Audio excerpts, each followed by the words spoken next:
નથી, પરંતુ જીવનમાં દરેકનું રક્ષણ કરવાની પ્રતિજ્ઞાનો દિવસ છે. રક્ષાબંધનનું સાચું અર્થ માત્ર તાંતણું નહીં, જવાબદારી પણ.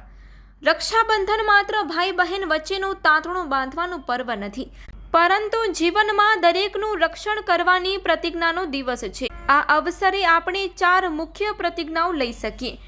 દરેક નારીનું રક્ષણ, દરેક જીવનું રક્ષણ, પૃથ્વી, પર્યાવરણ અને પ્રકૃતિનું રક્ષણ, ગૌચરનું રક્ષણ. સમાજમાં ગૌચરની જમીન પર અતિક્રમણ, ગૌચર દબાણ એક ગંભીર સમસ્યા છે. કાનૂની દ્રષ્ટિએ ગુનો હોવા ઉપરાંત દરેક ધર્મમાં તેને પાપ ગણવામાં આવ્યું છે.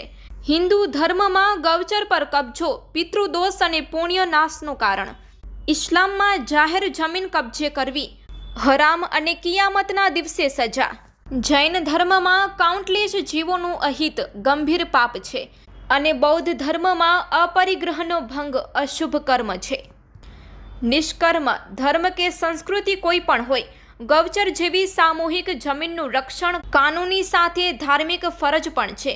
આવો આ રક્ષાબંધન પર પ્રતિજ્ઞા કરીએ, નારીથી પ્રકૃતિ સુધી અને ગૌચરથી પૃથ્વી સુધી દરેકનું રક્ષણ કરશું.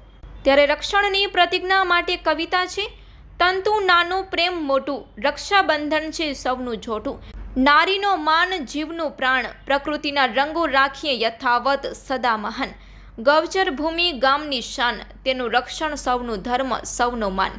આવો બાંધીએ માત્ર હાથ નહીં, હૈયામાં પણ વચન કસીને રહી. નારીથી પૃથ્વી, ગૌચરથી આકાશ, રક્ષણ કરવું એ જ સાચો વિકાસ. Report by Adam Notiyar, Kutch care, bureau chief, Lakhpat taluka.